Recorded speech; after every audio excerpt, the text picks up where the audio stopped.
ওপেনিংয়ে সাদমান ইসলামের সঙ্গে অভিষেক হতে পারে এক তারকা ক্রিকেটারের। মিডল অর্ডারে খেলবেন wicket keeper Liton Kumar Das. Bowling ইউনিটে প্রধান হাতিয়ার নাহিদ রানাকে নিয়ে এবার শক্তিশালী একাদশ সাজাচ্ছে বাংলাদেশ।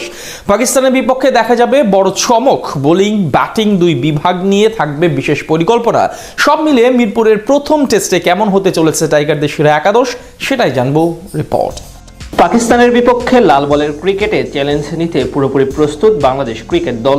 এর আগে গেল বছর তাদের মাঠে গিয়ে হোয়াইট ওয়াশের লজ্জা দিয়ে আসার পর এবার সুযোগ নিজেদের মাঠে প্রথমবারের মতো বাবর আজমদের ধরাশয়ী করা। সেই লক্ষ্যে শক্তিশালী একাদশ নিয়ে মাঠে নামছেন হেড কোচ ফিল সিমন্স। ঘরের মাঠে বরাবরই সব ফরম্যাটে ফেভারিটের তকমা থাকে বাংলাদেশের পক্ষে। তার উপরে যদি মিরপুরে খেলা হয় তাহলে তো কথাই নেই। তবে এই ম্যাচের একাদশে বোলিং ব্যাটিং দুদিক থেকেই ব্যালেন্স বজায় রাখতে চাইবে টিম ম্যানেজমেন্ট, যেখানে ওপেনার হিসেবে বামহাতি সাদমান ইসলামের থাকা অনেকটাই নিশ্চিত। অভিজ্ঞতার বিচারে এবং সাম্প্রতিক সময়ের পারফরমেন্স আমলে নিলে পাকিস্তানের বিপক্ষে মূল ওপেনার হিসেবে দেখা যাওয়ার কথা তাকে। সর্বশেষ 5 ম্যাচের 4টিতেই অর্ধশতকের পাশাপাশি একটিতে হাঁকিয়েছেন অসাধারণ সেঞ্চুরি।